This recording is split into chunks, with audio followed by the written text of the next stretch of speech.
Hey everyone, I know it's been a long time, so how about we just get right back into it, Let's take a look at this video from Queerly B, a streamer. She is very upset, or they or whatever, very upset that Stardew Valley, the recent update, oh no, it didn't have selectable pronouns for the characters, and what a terrible calamity this is. As of March 25th, 2024, a petition calling for pronoun inclusion in Stardew Valley has garnered 7,300 signatures. Now, in all fairness, because I am a little late to the party, the petition now has 9,869 signatures. And that is after a year. And it's also worth noting that that's the amount of signatures it got when Stardew Valley, as of the end of February this year, had sold over 30 million copies. On March 19th, 2024, Concerned Ape, the developer of Stardew Valley, released the 1.6 update for the game. Players who signed the petition were hoping to receive confirmation from Concerned Ape that the pronoun update would be included in the 1.6 update. The 1.6 update added a lot of stuff to the game, and we'll get into those things later in the video. It's a big update. It's legitimately impressive considering that this game has been out for like 8 years now, and it was a free update. The fact that you call this update the pronoun update is legitimately strange. Unfortunately, we now know that it wasn't. It baffles me how you can have such a sullen look of disappointment on your face when this update added so much to the game, but the pronouns were the tipping point of your disappointment. It makes me wonder, at this point, could Concerned Ape, the one-man developer of the indie game Stardew Valley, could he make an update that was good enough to give you happiness, a free update, if it didn't have pronoun options in it? Is that your make or break? And today we're going to be doing a deep dive into this story. But before we do, let me introduce myself. Oh, yeah, sure thing. I love meeting new friends. I'm sure that by the end of this, I won't think you're a psycho weirdo at all who's just using the aesthetic of soft-spoken vulnerability as a guise for what's actually a disgustingly narcissistic and entitled personality. Hi, hello, hi. Sorry, I'm not used to, I'm not used to talking to girls. Hello. Welcome or welcome back if you're new here. My name is B. Well, you wouldn't welcome me back if I am new here, right? This is why intonation is important. We'll be back to the Misplaced Emphasis Theater production of What Women Want in just a second. I use they them pronouns, and I am a queer and disabled cozy games and lifestyle creator here on YouTube and over on Twitch. And what a lovely queer disabled they them you are. I'm sure you've got many colorful opinions that you'll share with us in this video.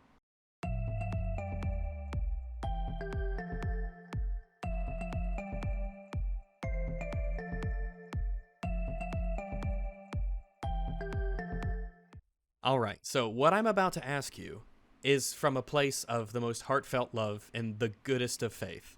Into this question, I've poured all of my earnestness, kindness, and desire to understand all life. My question is rather simple.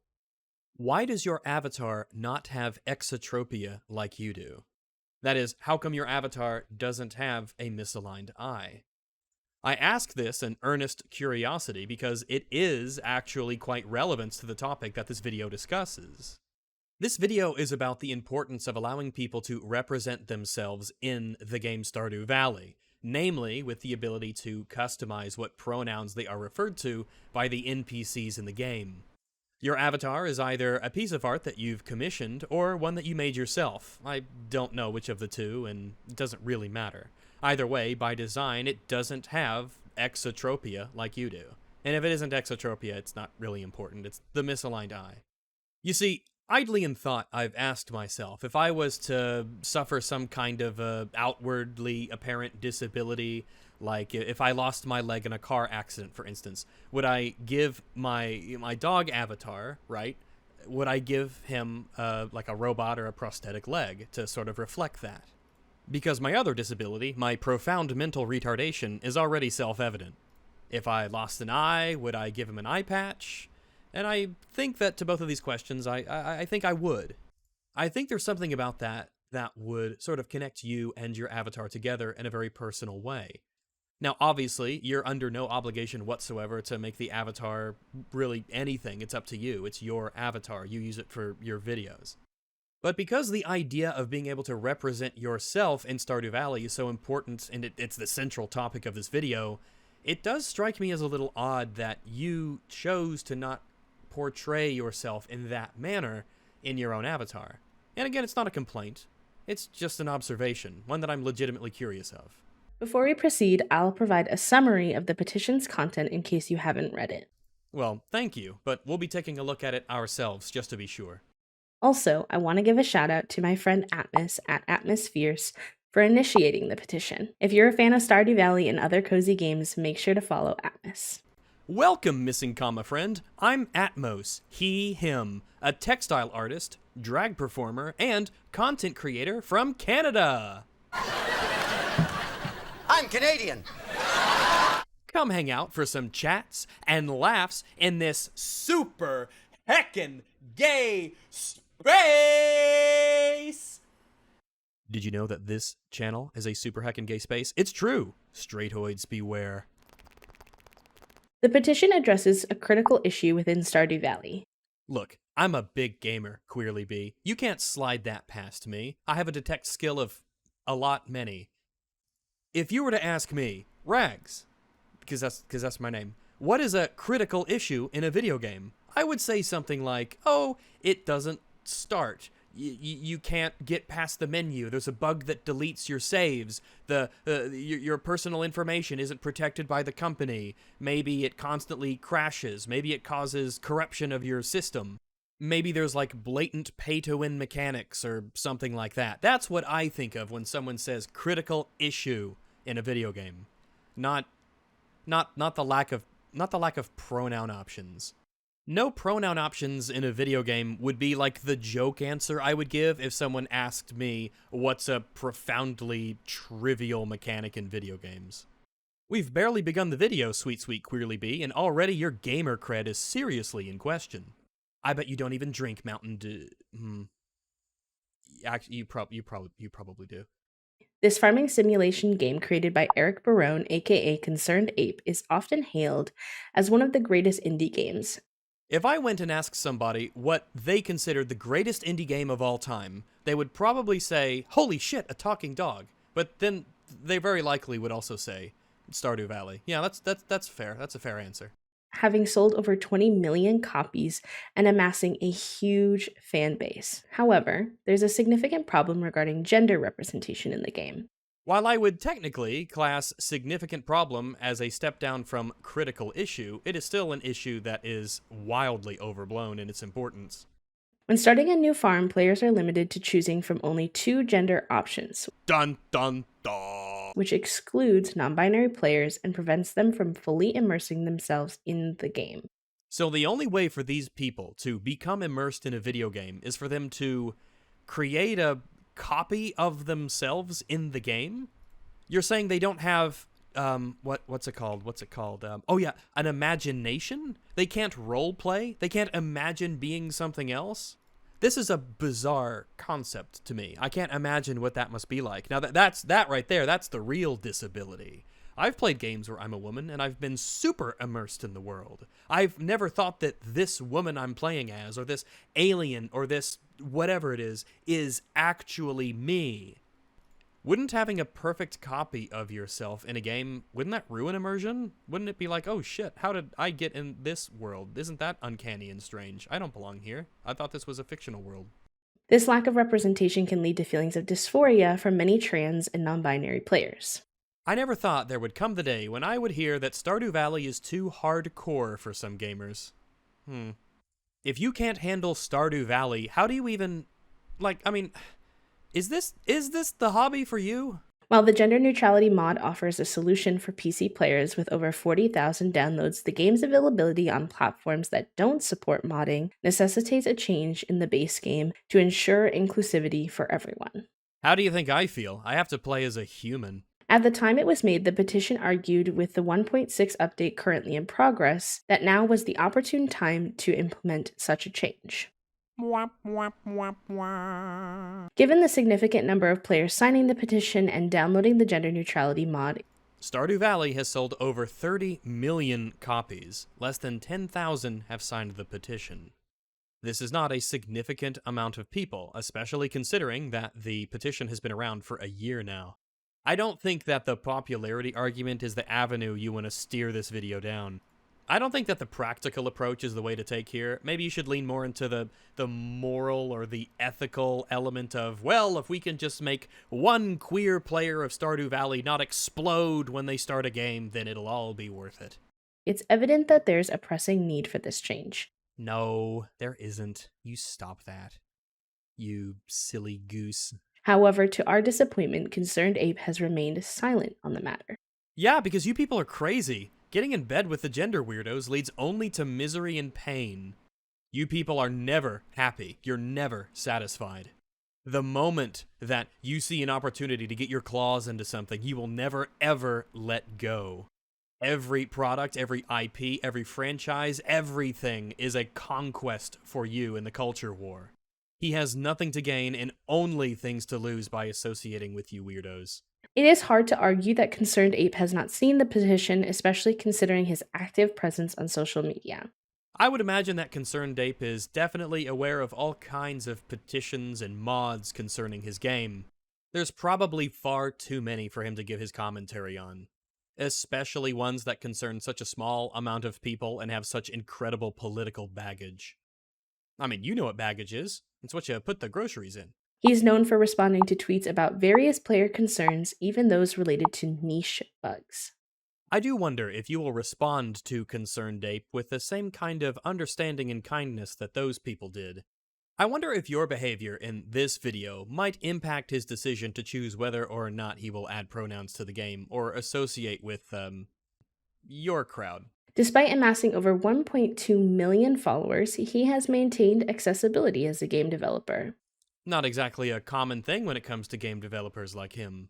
That accessibility is something that you should take care not to squander. Considering the number of people tagging him with the petition on the same account that he's generally responsive on, it's reasonable to assume that he's at least aware of it.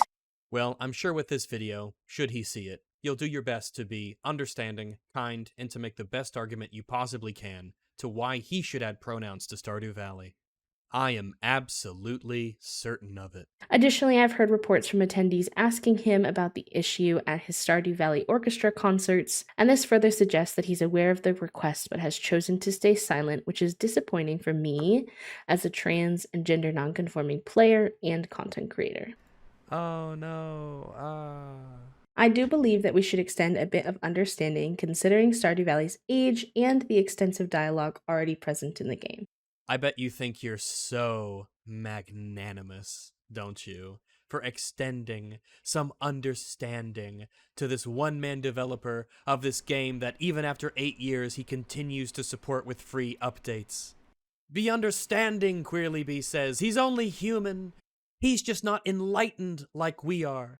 Oh, if only he knew there was a better way. We can't be too harsh on him. However, what bothered me was the abundance of subtle dialogue changes I noticed in the 1.6 update, and I'm only in summer year 1. Let me be clear, I appreciate the dialogue improvements. They breathe more life into the characters, they enrich the game's lore and storytelling, but I couldn't shake the thought that while Concerned Ape invested time in refining the dialogue, he seemed reluctant to allocate the same effort for updates benefiting trans and gender nonconforming players.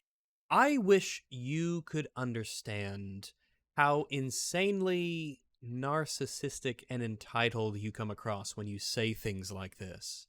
Now, I know your crowd. I've dealt with them before. You lack the ability to introspect, to self-reflect. I'm sure you consider those concepts offensive. I don't think you even have the capability of understanding how you come across when you say, yeah, I really like all of these changes that he made, that he didn't have to make to, support this 8-year-old game with all these free updates, but you know what? He should have put a little bit more effort in for me. Because, really, that's what it's all about.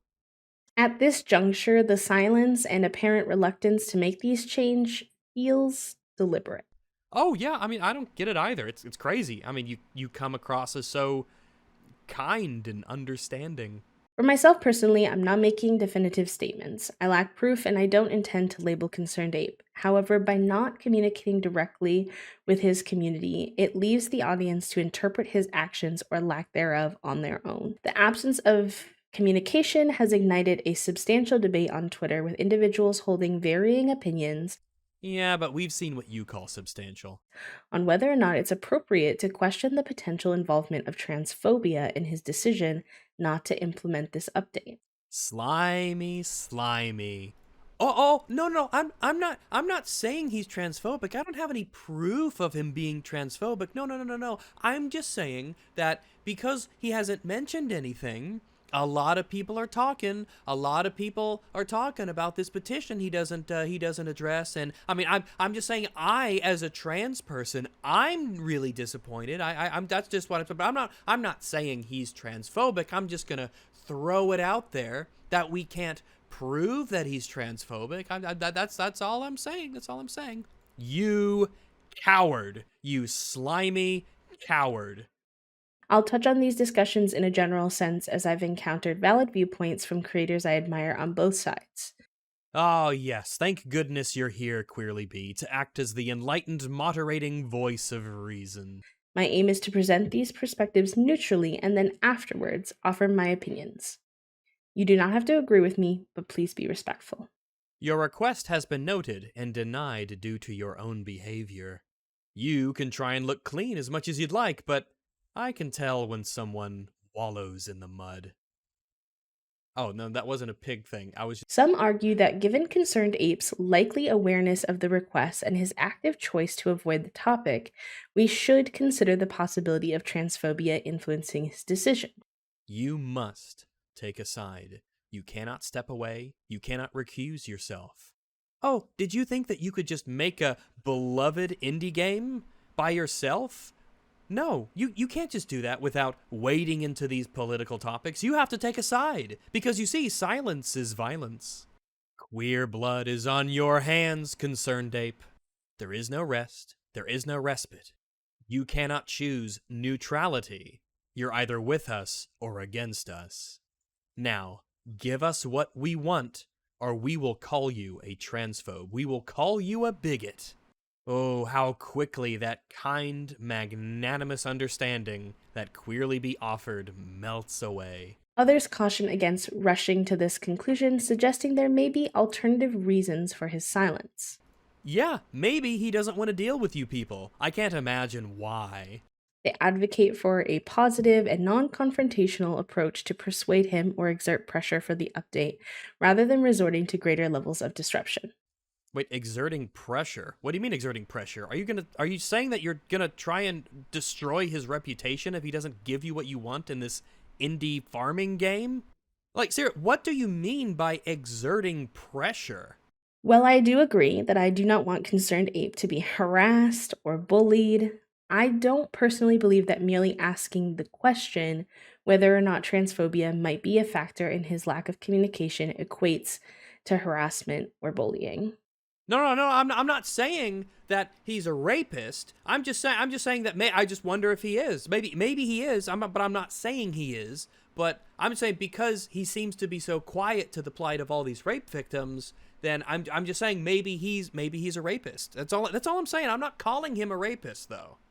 I mean, there's a lot of discussion out there on Twitter as to whether or not he is, and I mean, I'm personally like really disappointed that he hasn't come out and said, that he doesn't like rape. But I mean, that's all I'm saying. I'm just asking questions. There's no harm in asking questions. It's worth considering that Concerned Ape is a single developer, not a large company, but at the same time, his estimated net worth from Stardew Valley exceeds $45 million.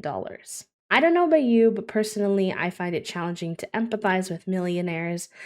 Yeah, Concerned Ape is a single developer, but he's made a lot of money. Therefore, should you really empathize with him? I mean, the rich, they're not even really human. They're not worthy of our consideration.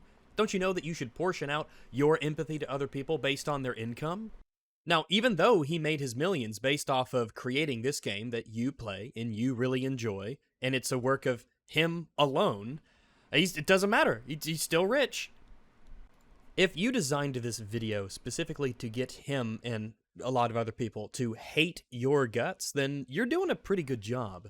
You can wrap yourself in this soft-spoken, vulnerable aesthetic, but it doesn't make you any less cruel.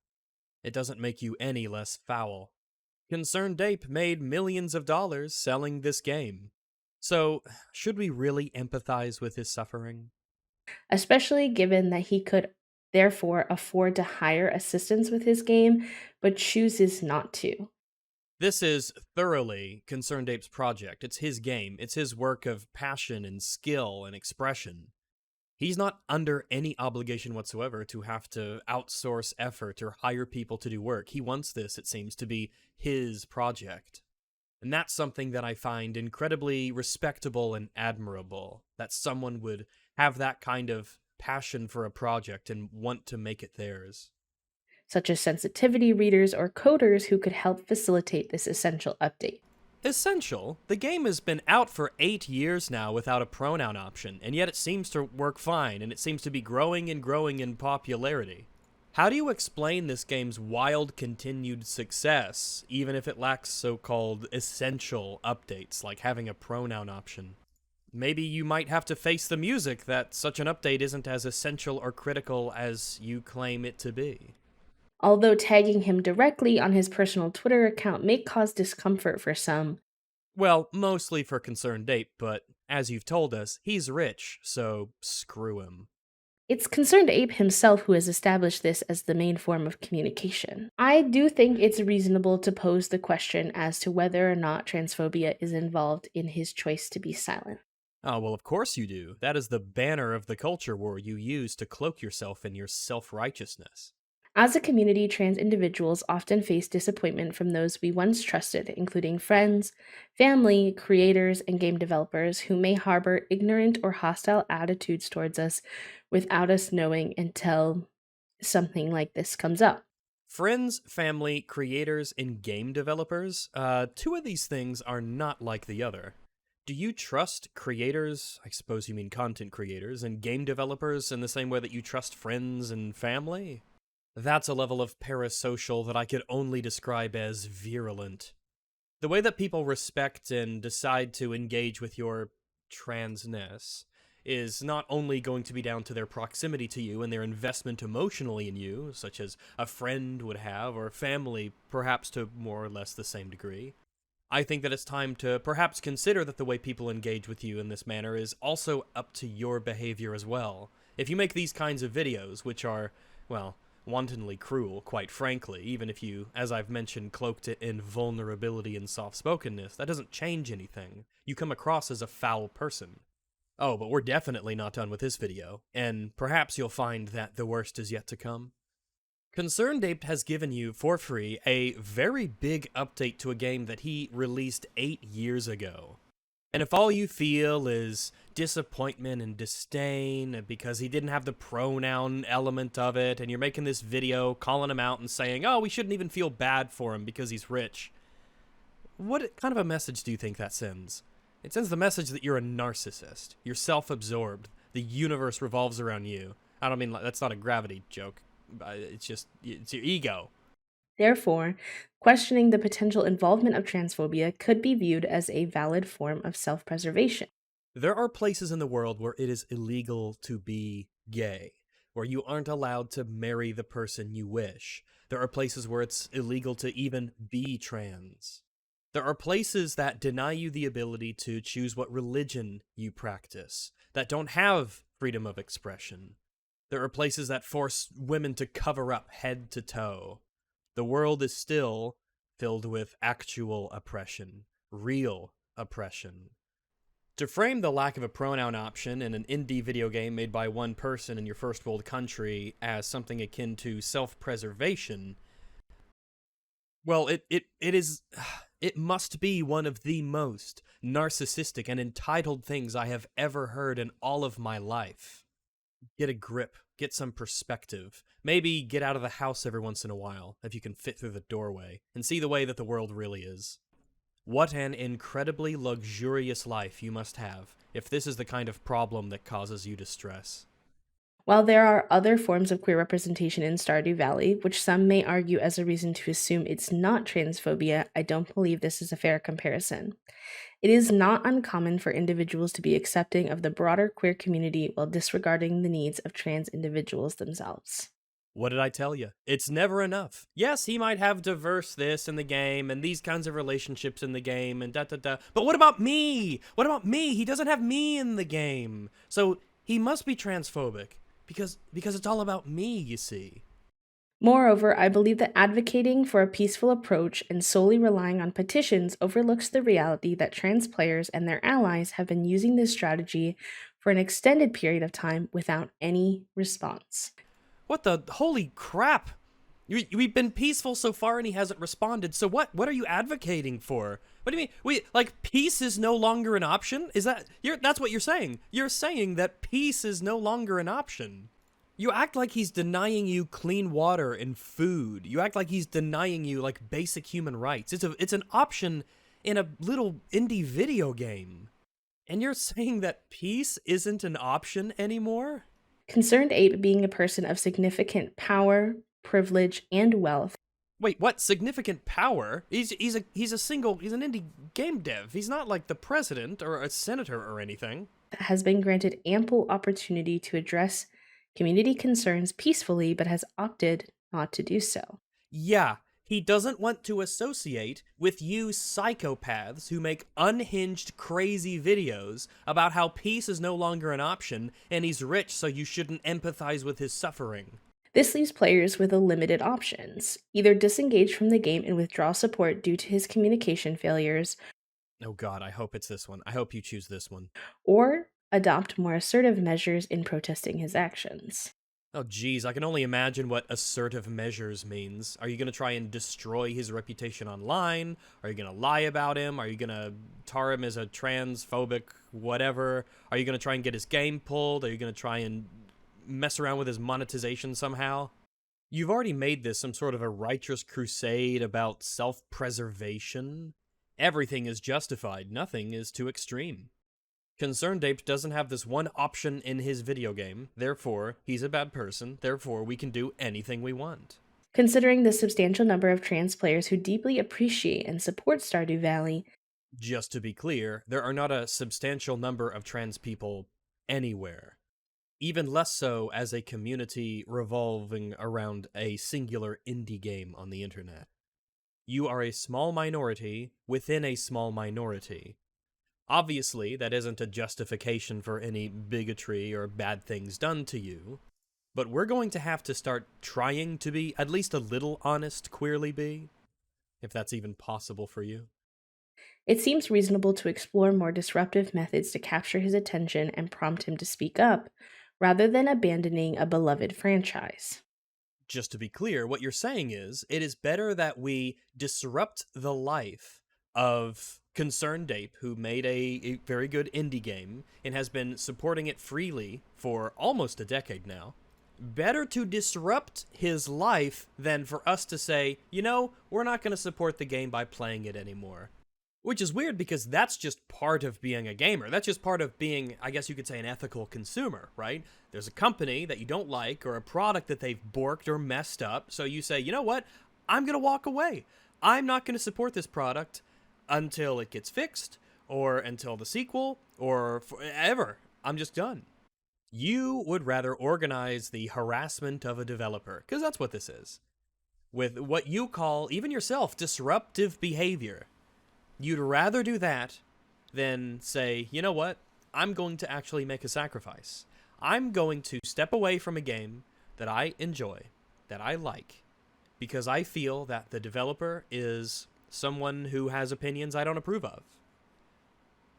Doing the right thing, standing up for your principles and your virtues, it's difficult sometimes. It's not easy. Being good, doing the right thing, it's not the easy path through life. You'll have to make sacrifices. And I don't think we should expect perfection from anybody, right? I don't think that's a reasonable expectation. But you're talking about harassing and being disruptive to the life of somebody else because you're narcissistic and demanding. You'd rather do that than do what is the right thing, at least from your perspective, and simply stop playing the game and stop supporting it with your attention. Because what's most important is my enjoyment. It's me. I'm the most important person here. And quite frankly, principles be damned. I think it's unfair that trans individuals should feel compelled to exit communities that fail to accommodate them. They're not compelled. They could use the tiniest modicum of imagination and roleplay in the video game, God forbid. But I suppose that's just too much of an ask. Concerned Ape, and really any game developer, isn't obligated to accommodate your... do we even call it requests at this point? It's more like demands with threats. Especially given the scarcity of inclusive spaces where we can freely exist without confrontation or exclusion. The game is inclusive to you. You can buy it just the same as anyone else and play it just the same as anyone else. We all have to roleplay in this game. If you feel the absolute necessity to have yourself copied and pasted in pixel form into a video game, or else you can't enjoy it, that's your problem. And also, to be clear, you're the one who's talking about confrontation. You're the one who's saying peace is no longer an option, that we have to engage in disruptive behavior. It's not uncommon for us to have to fight for our place in spaces. You know, the more of this video I watch, the less I want you in these spaces. Quite frankly, I want you and the people who think like you to leave. I want you gone from video games. You make it worse. You're a poison, a toxin, you're a cancer. You ruin everything you touch. You infect everything that you're a part of. I can't force you out, and I don't want to force you out. I want you to freely choose to leave, never come back, and create your own little cultish spaces, and leave us alone. We just want to play video games, man. This situation brings to mind broader discussions around protests, where people often feel uneasy about disruptive or even violent protests. Good. You should feel uneasy about the use of violence. You should be willing to do it, but only in extreme circumstances. It's a hard line to cross. We should all have that little voice of doubt in our head that's constantly mediating us, that asks, is this really necessary? Should we engage in violence? Are there no other options, no other avenues we can take to get to our goal? You should be willing to use violence, but you should be wise enough to know when it's appropriate. And I don't think that pronoun options in an indie game about farming constitute a suitable battleground for violence. Obviously, in this case, we're not talking about violence, but... You did frame this as self-preservation, though. I think it's important to remember that more disruptive protests often are the catalysts for meaningful change. I don't think it is possible for an indie game like Stardew Valley to be involved in meaningful change in a society in any way. We're not talking about a fight for civil rights here. We're talking about an indie game where you fish for halibuts and plant radishes. While peaceful protests do hold value, it's crucial to not overlook the reality that they haven't always yielded results. You're doing that thing again, like you did before. You're saying, oh no, I'm not saying we should be violent, but here's all the reasons that being violent produces the good change we want. What is this doing in a video about the radish game? Especially considering the long-standing efforts of the trans community in this regard already. Ultimately, I don't believe transphobia is the sole explanation for Concerned Ape's silence. Just to be clear, earlier on, you said, oh, I don't know if he's transphobic. I'm not saying he's transphobic. And now you're saying, well, it's not the only reason why he's not adding pronouns to the game. There could be various other factors at play, making it unjustifiable to make a definitive statement like labeling him as 100% definitely transphobic. I'm really glad we got the zoom into your face just so we all know that you mean business. All you've been saying here is, oh yeah, he's transphobic. Oh, but I can't be sure though, 100%, definitively, but he's transphobic. However, I personally think posing the question and utilizing methods like tagging him in posts to apply pressure are valid actions. Considering you're stupid, I can believe that you actually think that. Quit being a coward who's dancing around the accusation, which by the way you're doing a very poor job of, but I bet you think you're really slick.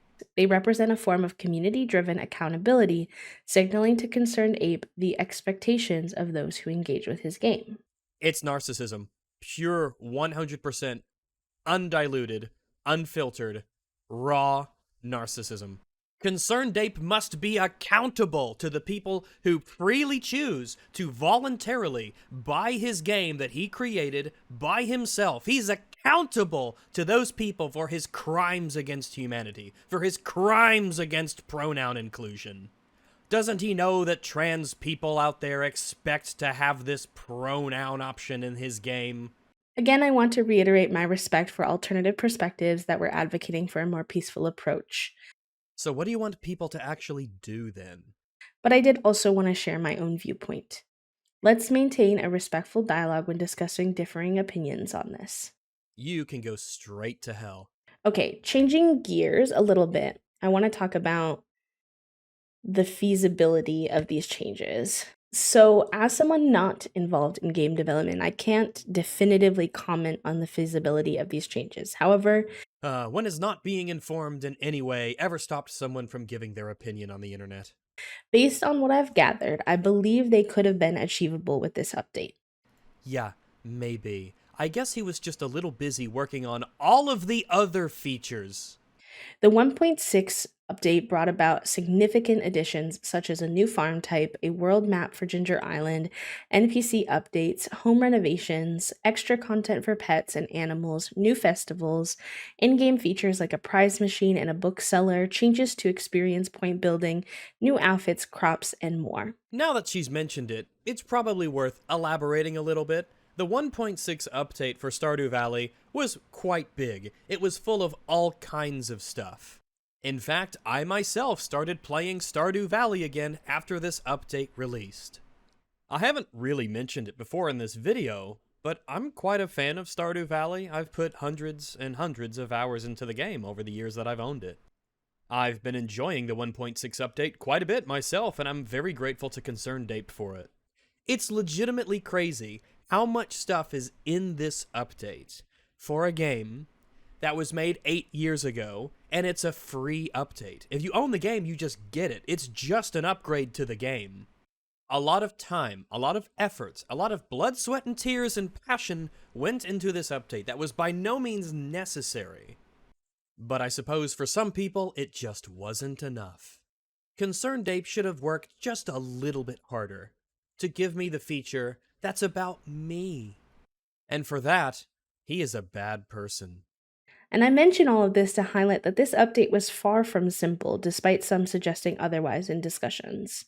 Yeah, I've got no clue how people could think that. I've seen arguments about Concerned Ape's workload with Haunted Chocolatier and other updates, but if he could have managed all of these additions that weren't necessities, then improving game inclusivity shouldn't have been too burdensome.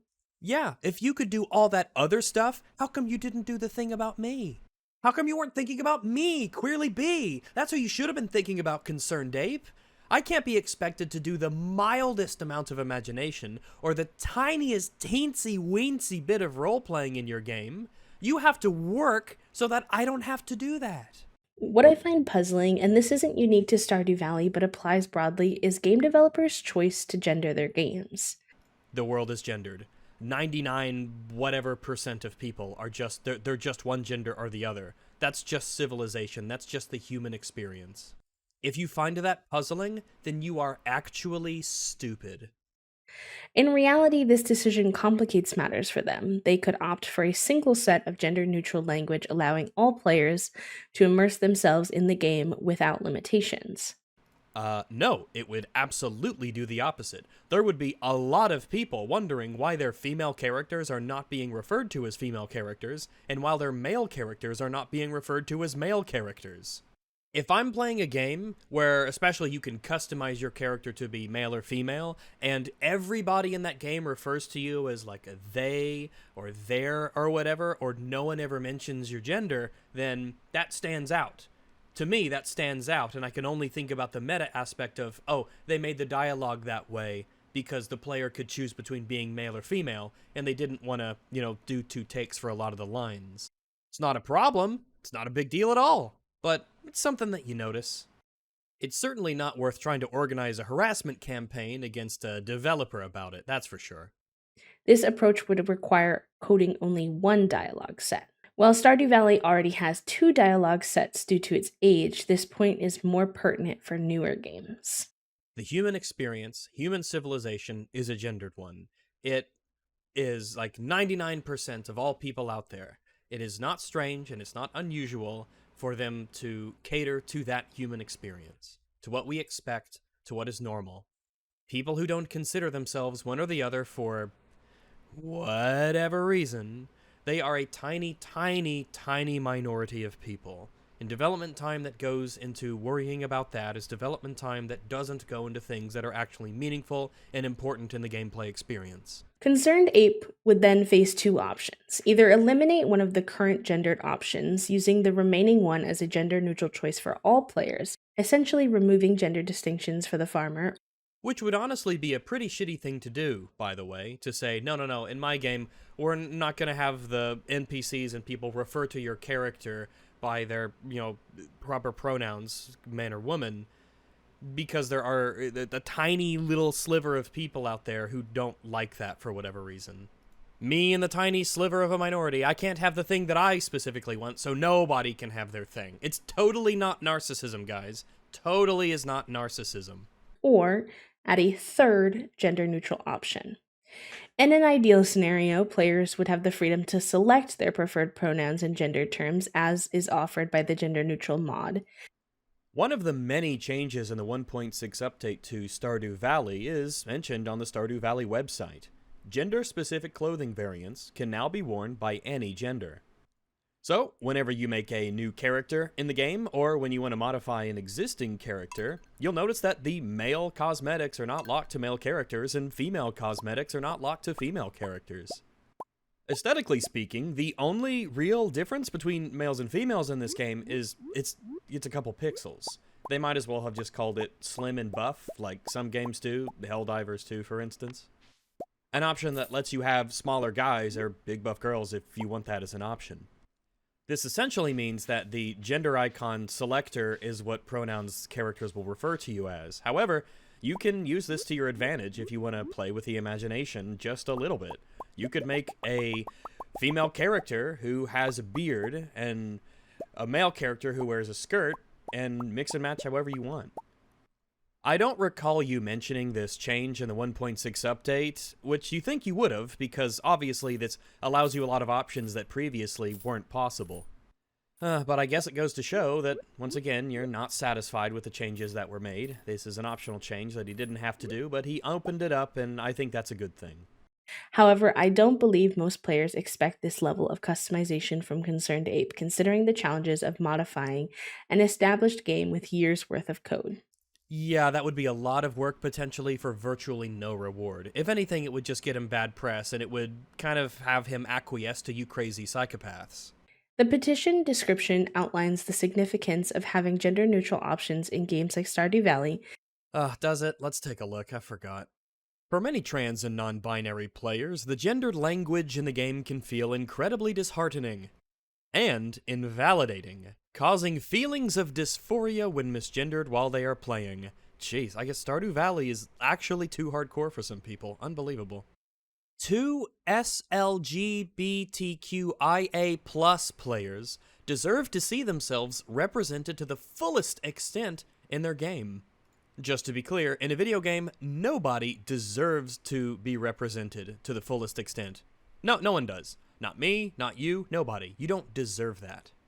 I know you think you're very special and the world revolves around you, or at least it should, because you're all narcissists. But, welcome to the real world. Welcome to video gaming. If you think that having a pronoun option in a video game means that you are being represented to the fullest extent as a person, you need to seriously reevaluate what makes you, you. The gender neutrality mod is available for blah blah blah blah blah blah. Change needs to be made to the base game so that everyone can feel represented. I just don't think that you need to be represented in a video game. I don't think that I need to be represented. I don't think that any particular demographic needs to be represented. I certainly don't think that the tiny, tiny minority of people need to be represented in a video game. I feel like a lot of video games should try to get you to immerse yourself in an experience and role play some kind of an experience that isn't your own, that isn't like your actual life. You live your life every day. That's your experience of reality. Don't you think it would be kind of neat to play a game or read a book or watch a movie and imagine life as something else, to try and get immersed in a setting that isn't the real world that you live in every day? If you need to look at a mirror of your own reality in order to become immersed in a fictional narrative or a video game experience or whatever, I legitimately pity you. That must be awful. Maybe you should try and work on that instead of demanding that other people make their fictional worlds represent you in reality. But I would like to share a personal perspective, especially for those who may not have trans or gender nonconforming individuals in their lives. Please do, Queerly Bee. I'm all ears. To convey this point, let me describe how I typically explain the importance of correct pronouns and avoiding misgendering to people close to me. For the record, I don't think I give a single shit, but you know what? I'll engage. I'll listen. I'm ready to decolonize my mind. I once had a friend who struggled with using my pronouns correctly and seemed afraid that I would no longer want to be her friend because of these mistakes. Because you look like a woman. Because you're a woman, you look like one, you sound like one. If people have a difficult time not calling you she, her, or woman, or whatever, it's because that's just intuition. That's just the way that the human brain interfaces with other people by appearances and other context clues. If you're worried that everybody is calling you a she, a her, a girl, a woman, well, I mean, that's just, like, look, have you looked in a mirror? Have you listened to yourself? That's why people do. Why isn't it intuitive? Why isn't it simple for people to call you something else? What about you isn't feminine? I reassured her that, well, I wouldn't end our friendship over mistakes. They did affect the depth of our connection.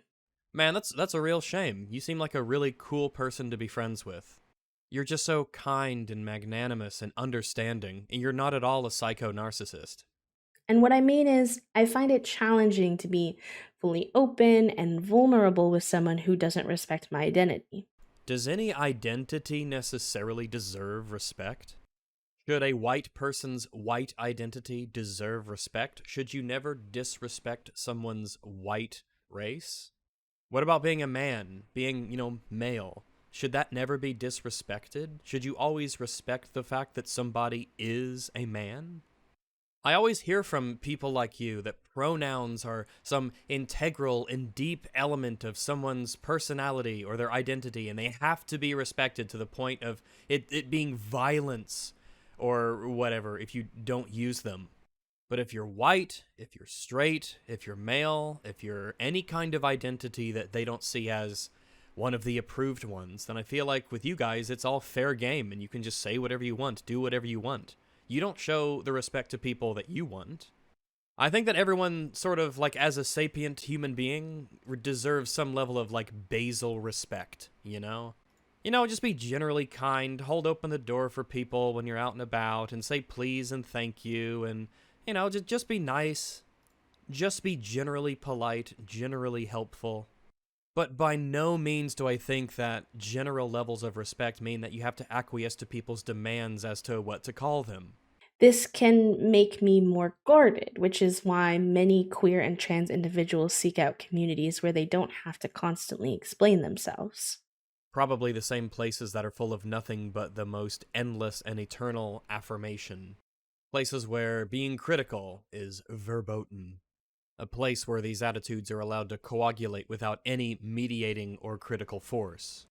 Places that produce videos like these. There's a misconception perpetuated by some right-wing individuals that queer and trans people will just crumble when misgendered. Speaking from my own experience, that's just typically not the case. Just to be clear, this isn't by some right-wing individuals. This seems to be the vast prevailing opinion as to the way that you behave. And you have nobody to blame but yourself. This video is stark proof that you cannot handle the tiniest, smallest things, that you're willing to lash out. that you're willing to make unreasonable demands of people. As we've already discussed, the 1.6 update for Stardew Valley is free, super extensive, it's full of mechanics, and you people still whinge and whine and cry and moan because it didn't have the one little tiny thing that you thought was super, what did you say, essential, critical? How can you have that kind of attitude and expect people to not think that you people are insanely sensitive? Everyone reacts differently to being misgendered, and it's valid to feel impacted by it, even significantly so. I'm simply sharing my personal viewpoint here. You seem to think that by calling something your personal perspective, it is some sort of a shield, some sort of a defense, for what rightfully is an extreme level of pushback that you deserve. This is a foul video. You have foul opinions, and you seem to be a foul, narcissistic person. This is only based off of this video, but it is based off of you and what you chose to write down and then say and then post publicly. For me, it's akin to me introducing myself as B to you, but you consistently call me Bob thereafter. This is actually a really bad example. Bob, short for Robert, is a very masculine name. It's a very, very, very male-oriented name. Culturally, it is instantly unintuitive to call someone who looks like a woman and sounds like a woman, dresses like a woman, and accessorizes like a woman. It would be bizarre for someone to call that person Bob because of Bob's hyper-masculine orientation. You are comparing that to someone calling you she, someone calling you her, when you look feminine, sound feminine, accessorize in a feminine way, and wear feminine clothing and iconography. These are by no means comparable. Not to mention the fact that your name, your actual individual designation as a person, is not the same as what a pronoun is. A name is given to you prescriptively as your designation. Pronouns are people's descriptive take on what your appearances and traits and mannerisms are. It's not particularly harmful, but it does make me feel unheard and disrespected until you acknowledge my correct name.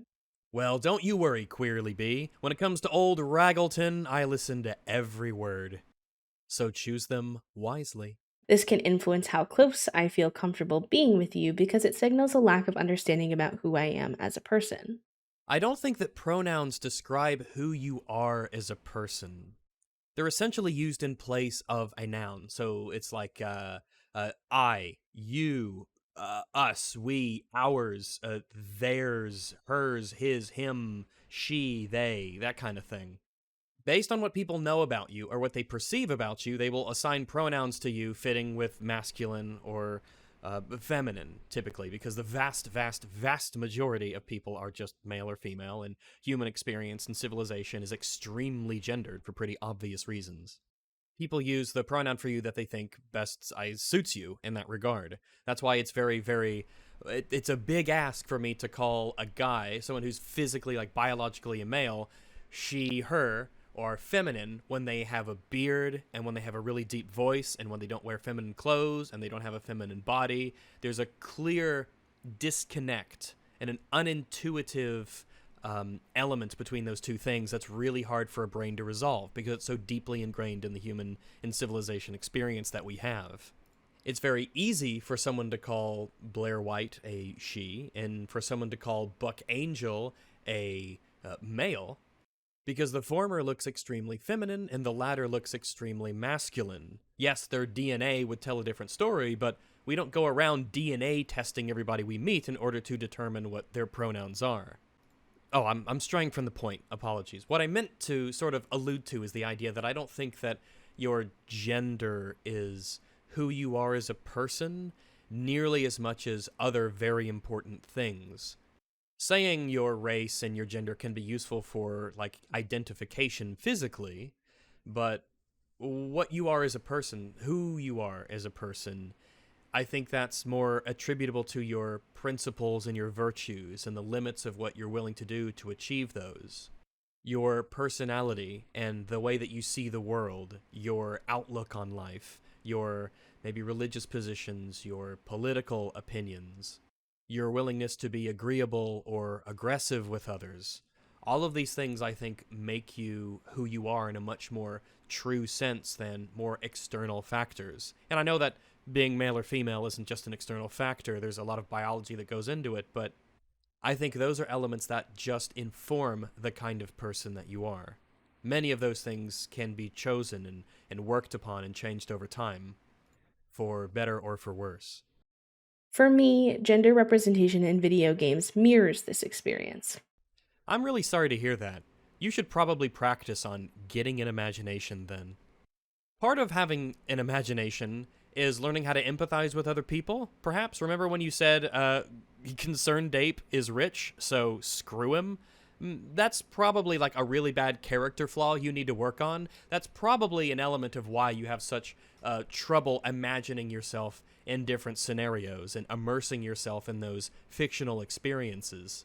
If you can't relate to the struggles of another real human being, then I can see why you have issues role-playing in a video game. It doesn't ruin the game, especially if it's one I'm really excited about, but it does disrupt the immersion. This happens with pretty much everyone when it comes to video games, but normally it comes about as a result of bugs or glitches or terrible writing choices or design decisions.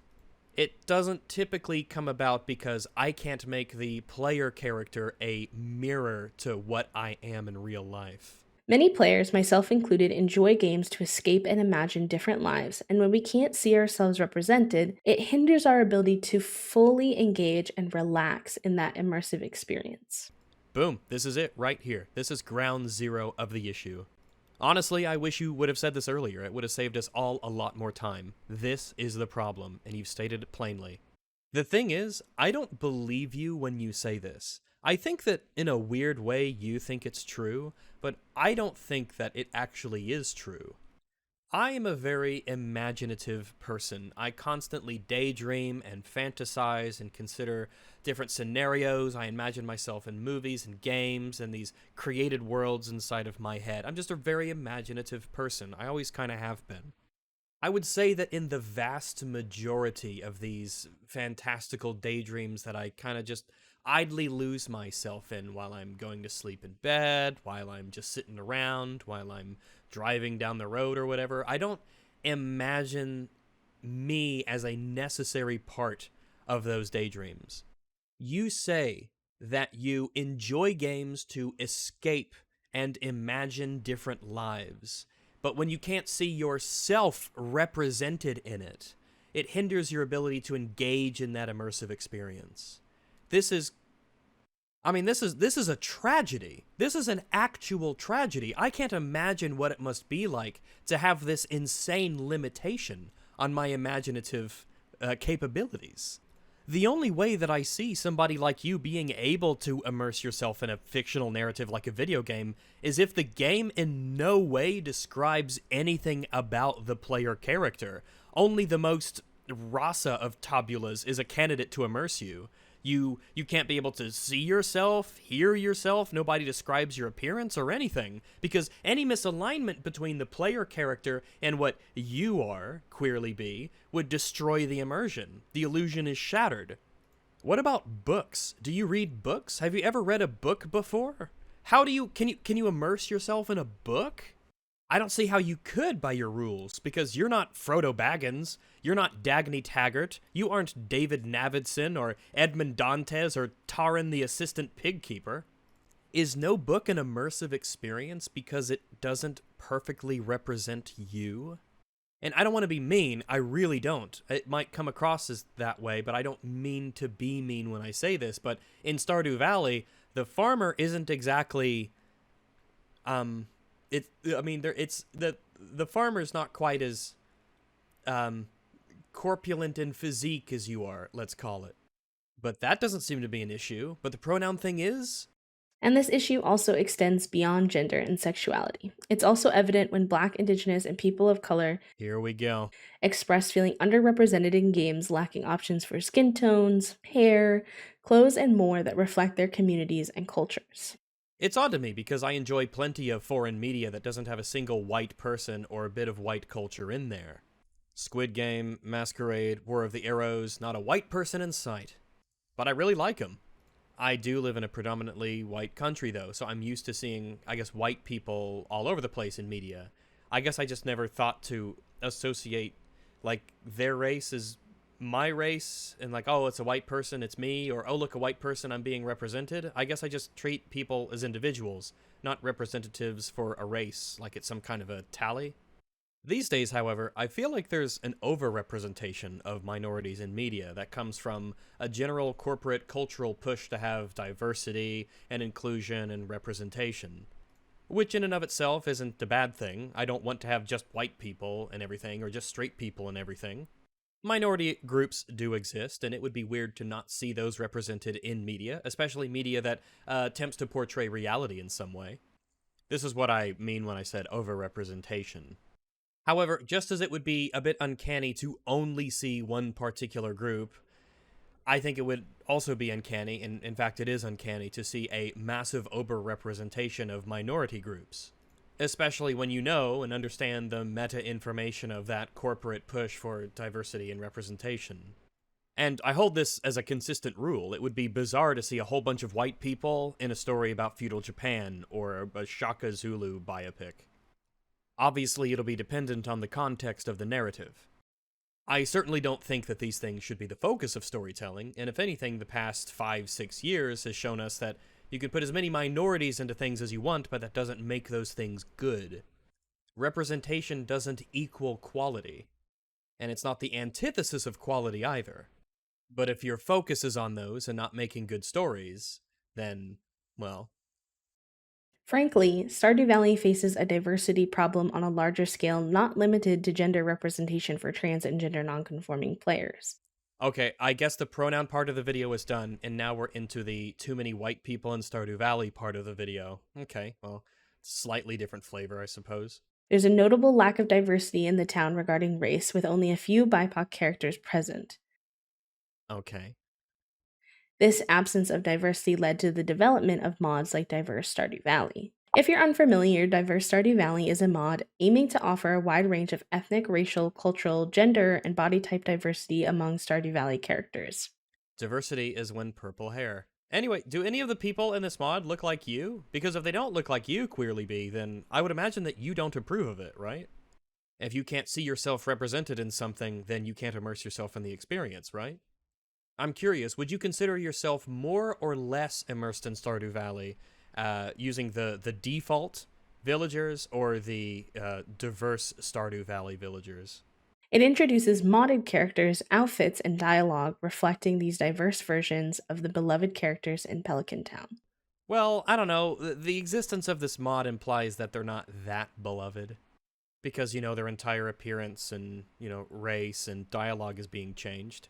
That would lead one to think that perhaps they are not beloved and they need to be changed. It's such a shame that all you people seem to be able to see is race and gender and sexuality. Even though the majority of the people in Pelican Town are white, they are extremely diverse in meaningful ways. Their personalities, aspirations, relationships with their families and the rest of the villagers in the town, all of these are very different. They have different flaws, they have different strengths. Shane struggles with crippling alcoholism and suffers from self-esteem issues. Kent suffers from PTSD that he got from a war, and it prevents him from enjoying the things he once did. Leah's past prevents her from properly expressing her artistic endeavors in a way that she wishes she could. Helping the NPCs overcome these issues is an option for the player character. The character writing in Stardew Valley is simple and short, but it's effective at giving you the differences in the personalities between the villagers. It explores a wide variety of different thematics and relationship types. But, I guess I'm sorry they're not the right color, Queerly Bee. I didn't know you were that kind of person. My bad. The issue here is that diversity shouldn't be relegated to mods. So even if you make a game, and even if it's full of content, and you update it for years after the fact for free, you need to make that game with a diverse cast. You cannot make a cast that isn't racially diverse. That's bad to do. You're wrong for doing it, and you should do differently. Is Pelican Town a place that is in a predominantly white country, or white part of the world, or... Well, it doesn't matter. It doesn't matter. It needs to be full of brown and black and whatever people with purple hair, and they're all gay or bisexual or whatever. This argument applies equally to the gender neutral mod. Often, when people mention the lack of options for non binary farmers, someone will mention, "Hey, do you know about this mod that makes your game gender neutral?" While this is well intentioned to inform players about available options, not everybody can utilize mods. This limitation may stem from playing on consoles or having PCs incapable of running mods, a lack of knowledge about modding, or simply no interest in modding their game. Narcissism. It just explains everything. Pure, unadulterated narcissism. Oh, I could mod the game if I want, but I don't really have an interest in doing a little simple modding for my game that takes me a couple minutes to set up. So, hey, Concerned Ape, you need to develop your game for me with the things that I want in it because I just don't really have an interest in modding. I mean, it's because I'm lazy. I'm lazy, so you do the work. This is the most important thing in the world. It's super critical. It's an essential update, but no, I just don't have the time or the effort to do it. You do it, and you do it for free. Consider the 1.6 update, for instance. Now, unpaid modders must invest their personal time to ensure these mods function with the latest update. Well, then give them money then. Yeah, they're unpaid. They do this as like volunteer work for the most part. You just give them money. You could just give them money if you want to, voluntarily. You could do that if you wanted to. This places an added burden on marginalized players who rely on mods like the gender neutral mod or diverse Stardew Valley. They have to wait until the mods are updated, assuming they even get updated, to enjoy their game again. Oh, is it a burden on them? Is it a burden on you that you have to wait there until somebody else does free labor for you so that you can enjoy your video game? Oh, that sounds like a real burden, Queerly Bee, that you have to sit there and wait for other people to do work for free for you.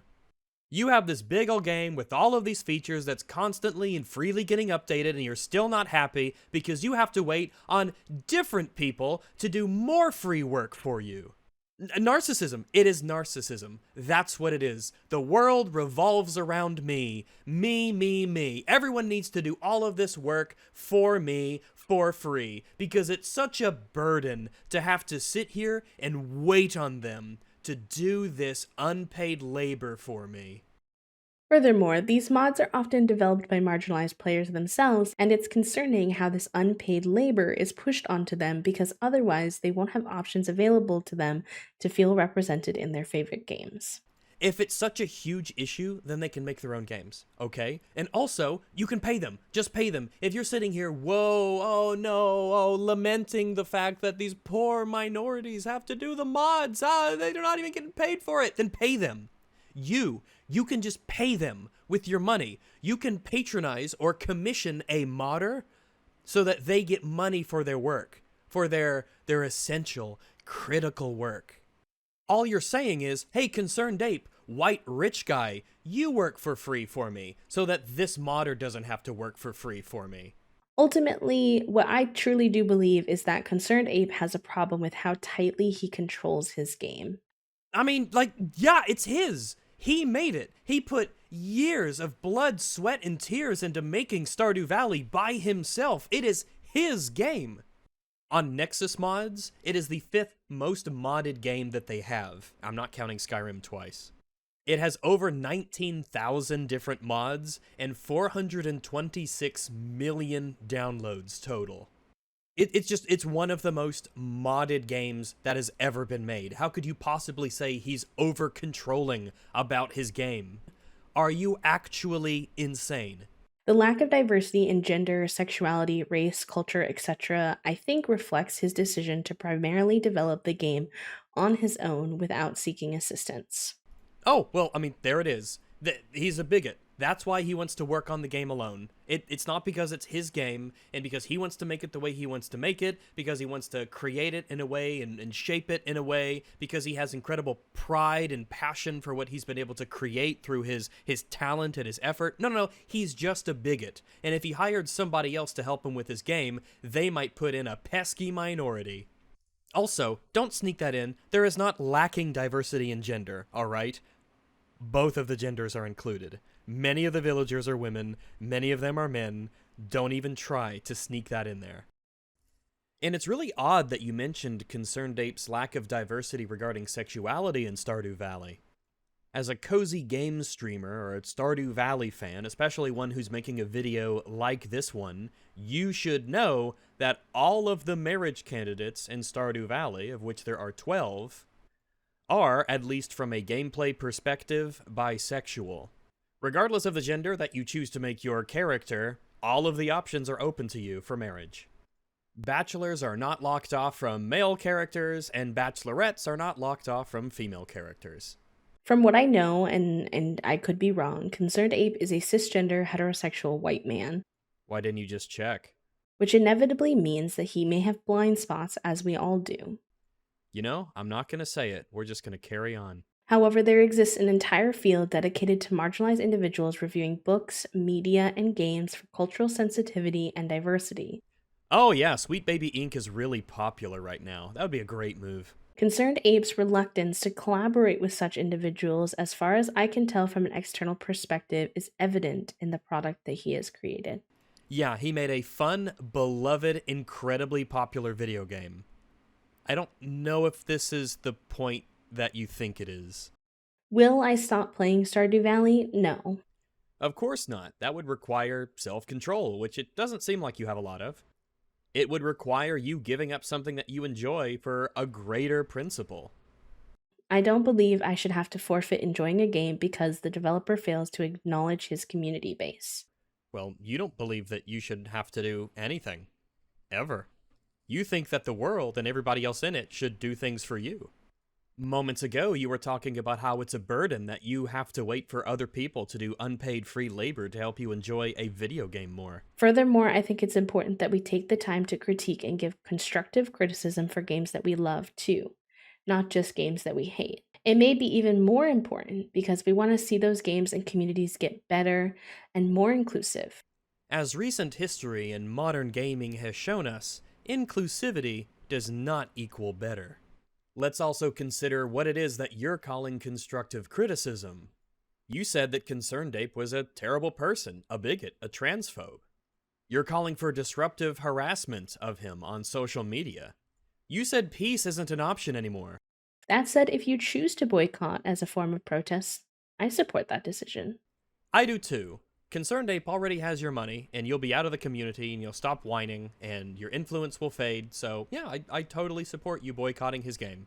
Personally, I will be anticipating Haunted Chocolatier as a significant opportunity for communication from Concerned Ape if he hasn't responded by that point. I acknowledge Stardew Valley's age and its status as the first game Concerned Ape created. He likely did not anticipate its massive success. If only it was less successful so that you could empathize with him more. However, it's evident that many individuals have taken the time to educate him on the importance of diversity in his game. If he continues with the same approach in Haunted Chocolatier, i.e. the game is lacking in diversity because he doesn't ask for any help, I personally doubt that I'll play. You will. You'll buy it. 100% you'll buy it. Doesn't matter how diverse it is, doesn't matter how many people he hired, you'll buy it. You don't have self-control, I can tell by looking at you. You're not going to deny yourself the enjoyment of playing that game. You'll buy it, you'll stream it, you'll enjoy it. You'll use it to grow your audience. And you'll complain and you'll bitch and whine about how there's not enough purple-haired BIPOC lesbians. But you'll buy it. Please feel free to share your thoughts in the comments below. But let's keep the discussion respectful. You're not worthy of respect. You're a foul, lazy, narcissistic psycho. You whine about how it's a burden that other people aren't doing free work for you to enjoy your video game. You call people bigots, you call them transphobes. You're eagerly ready to encourage disruptive and harassing behavior against single game developers who have given you a product that you have enjoyed a great deal. You're foul. You have a rancid personality. And you can couch it behind a soft-spoken, vulnerable aesthetic, but that shit doesn't work on me. I was born at night. But it wasn't last night. Actually, I was born at 10 in the morning, but... Any hateful comments will be removed to maintain a safe space for trans and gender nonconforming players to express their thoughts and perspectives.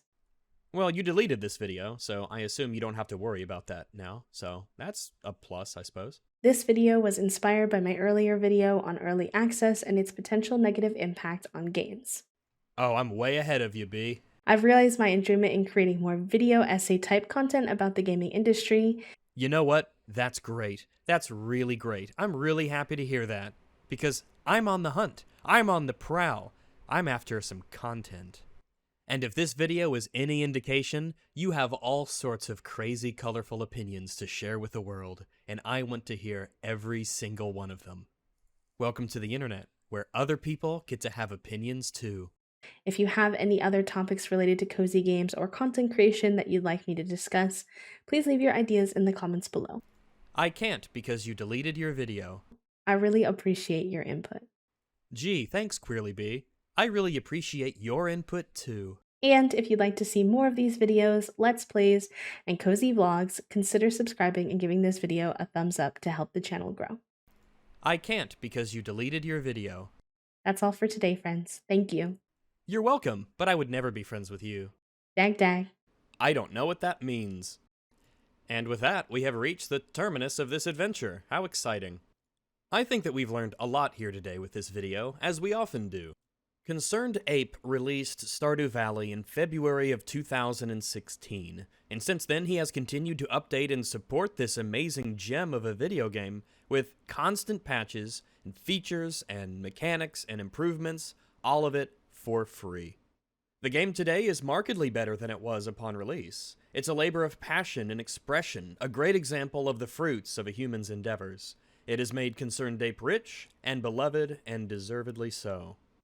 But you must understand, dear listener, if you have made it this far, that no matter how much some people are given, they will never be satisfied. They will cloak themselves in a soft-spoken aesthetic of vulnerability and weakness and use that as a shield to protect them from the vile words they spew openly from their place of incredible privilege. If you simply must see yourself in such great detail represented in something to enjoy it or to immerse yourself in it, then I truly pity you. The world must seem like such a dark and empty place for you. But perhaps if you put your mind to it and try your best, one day you can develop what most people gain early in their childhoods, an imagination. And then maybe basic empathy for the experiences of other people that aren't yourself. I'd like to give a shout out to two streamers that I watch regularly these days, Harmful Opinions and Chud Logic, who are the reason I found this video in the first place and was able to secure a copy for myself. I highly recommend you add both of these lads to your regular entertainment agenda. I find them both to be enjoyable, fair, and insightful. Now, as for me, as you can see, I have not uploaded in a long time, and for this I apologize. It's been a rough year for me, a lot has happened, but I foresee that going forwards, all the things that held me back and stole away my time IRL won't be an issue any longer. I plan to return to regular videos here on this channel, and occasionally on Dog Bites as well, my second channel, and I even plan to do streaming here sometimes too. In fact, recently, I did a series of streams for Star Wars Outlaws that you can check out if you missed them, and I highly recommend them. They were very entertaining and fun. And for those who still do not know, I have a podcast with two very good friends of mine, Mahler and Fringy, called Every Frame a Pause. We stream Saturdays at 1 p.m. Central for mainline episodes and regularly release other recorded content as well. So, with that, I will bid you adieu. Thank you for your support through these months as I've been away. Thank you for those who support the podcast and my friends and our ability to make more and more content there. And I will see you fairly shortly with another video, because I think it's time that I got back to work here. But one final announcement before I go.